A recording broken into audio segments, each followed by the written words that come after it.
देश के कई हिस्सों में इस समय भीषण गर्मी पड़ रही है। कई राज्यों में तापमान 46 से 47 डिग्री सेल्सियस के बीच पहुंच गया है, जिससे वहां रहने वाले लोगों का जीवन बहुत मुश्किल हो गया है।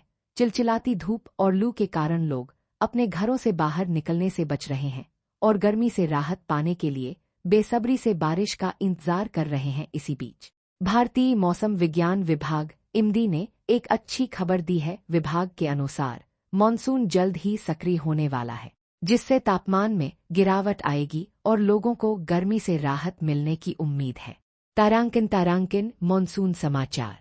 मॉनसून तेजी से आगे बढ़ रहा है। तारांकन दक्षिण पश्चिम मॉनसून धीरे धीरे भारतीय तट की ओर बढ़ रहा है।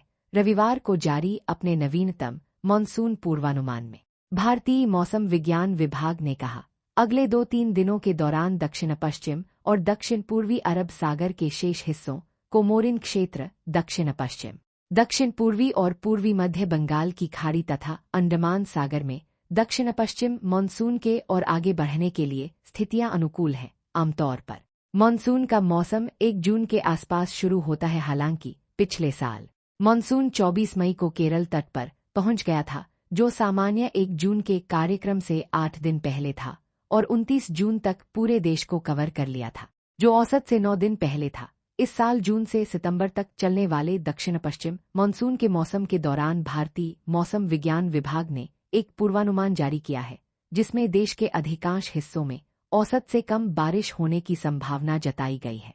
तारांकन आज का मौसम।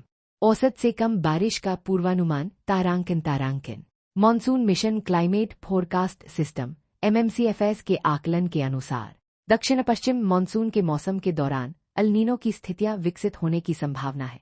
2026 के मॉनसून के मौसम के दौरान औसत से कम बारिश के पूर्वानुमान के पीछे मुख्य कारणों में से 1 जुलाई के बाद अल नीनो की स्थितियों का सक्रिय होना है। IMD का अनुमान है कि जून तक स्थितियां सामान्य बनी रहेंगी।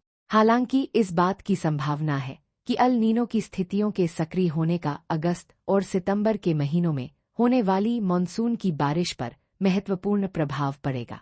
मॉनसून का मौसम कृषि क्षेत्र के लिए बहुत महत्वपूर्ण